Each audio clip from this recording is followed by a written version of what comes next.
Oh man, I got some antlers to show you. So the other day I found, we'd found Pink's antlers, and then Max, we found one of Max's. Wade found one of Max's. Remember Mendota Max? We had a big competition about him. We found one of his antlers and we couldn't find the other. And we normally, these big deer, we normally find one antler, we normally find the other one within about 100 yards. Well, we were looking, we were flying, we were riding. I bet Wade probably logged 20 miles of hiking. Well, yesterday, Luke had found a arrowhead, and so it got me in the mood to go look for arrowheads. So I jumped out of the pickup in one little spot and started looking for arrowheads. And dang if I didn't trip across Max's other antler. So let me show you these antlers. So first I'm gonna show you Pink's. So these are Pink's. So Pink actually scored 42, I think. And this antler has, see that point right there broke off? About 10 inches and had 3 more points on it that broke off. He probably lost 15 inches here. If he had had that point, these antlers they'd been within 2 or 3 inches of each other. But let me show you something on this. Look at that crab claw. Now that is a crab claw. Isn't that something? So, and this one had a little crab claw right there. It came out this way. Not quite as big, but that's Pink. Pretty dang cool. So now let me show you the deer I like Pink, don't get me wrong, I like Pink.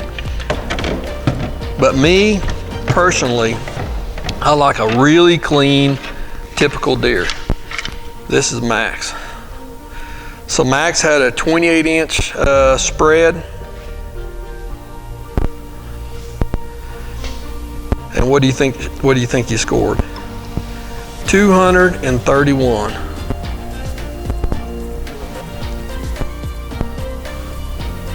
Look at that. Isn't that something?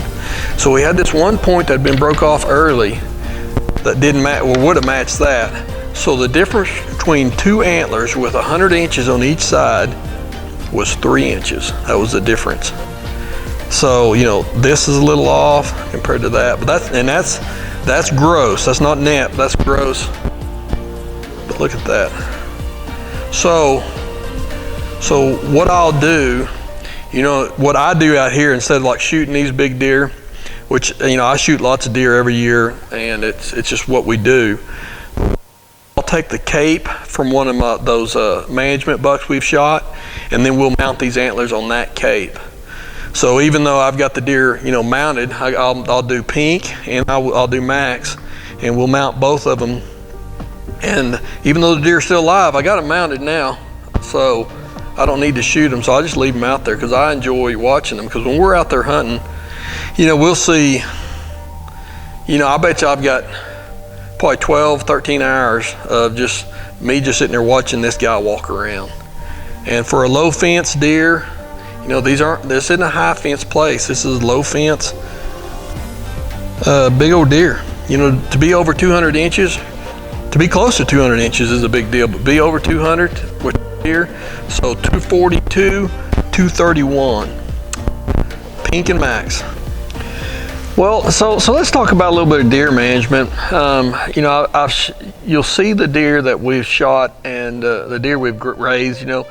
Being a low fence ranch, it's hard to manage your deer like you can in a high fence deer ranch. But we're consistently raising well over 200-inch deer. And how we do it here, we're kind of unique. We've got a creek that runs right through the middle of the ranch, and on either side of the creek are cap rocks. And so we can sit up on the cap rocks with good glass, and we can look at almost all the deer on a good night. So for instance, just for an example, we'll be sitting up on the cap rock, and within 3,000 meters of us, we might have 100 deer we're looking at, does, fawns, bucks, and we learn them. And another unique thing about here is we train snipers here on the ranch. So we're long range shooters. That's what we do. That's our gig. Now, how we manage them is we'll find junk bucks, and what I say junk bucks are, what we consider a mature deer that is inferior, and we dispatch him.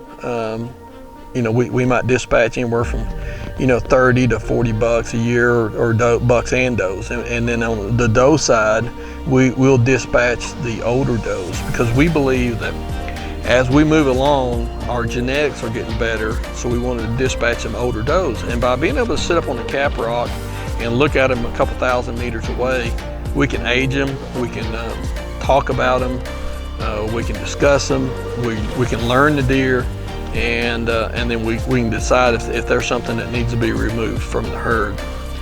And so, some people might give me shit about shooting a deer out to 2 miles, but it's what we can do. And I understand if you're not comfortable shooting stuff that far, that's fine. Don't do it. We're comfortable doing it, and it's what we do. It's our world that we live in out here. And look what it's turned within just a few years. I'm telling you, 10 years ago, we couldn't raise a deer over 160 inches. In 10 years, we've got multiple deer way over 200, like the deer we're looking at today, or 230, 240, so non-typical and and typical. So, and that's whitetails. Now, mule deer is a whole different ball game. Mule deer is a lot harder to raise, a lot harder to get up. But the whitetails, we've made a big difference, and that's how we manage them. And it's mainly being able to step off a long ways and being able to harvest the deer timely and the right deer. So if you only see 100 yards, then you're only gonna be able to manage anything with 100 yards. But if you can see out to 2 miles and do something about it, that's a game changer. And that's how we manage our deer here on the ranch. Do we sell a lot of hunts? No. I enjoy seeing a big deer. I enjoy raising the big deer. I enjoy filming the big deer. So we've got a little different outlook on it than most people, but that's pretty much our deer management. I know I'll get a lot of questions on how we get such big deer, and that's pretty much our secret is being able to shoot a long ways and being able to see a long ways. So if you're a fan of big whitetails, if you're a fan of helicopters, if you're a fan of hunting, like, subscribe, follow me on Instagram, give me some comments, ask me questions. Anything you ask me, I'll answer about anything. But I sure do appreciate all y'all following me and subscribing. Thank you.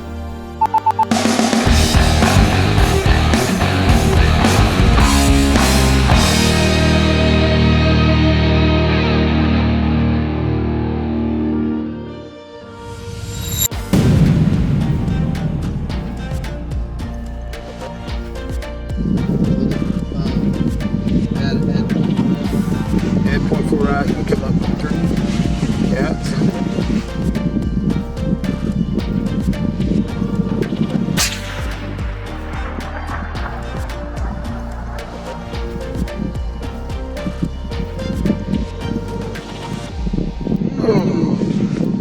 Oh, he's hit.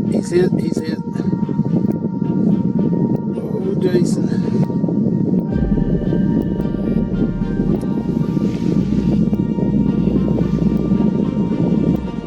Shot, buddy. Right at just shy of 3,300 meters. Go down right there.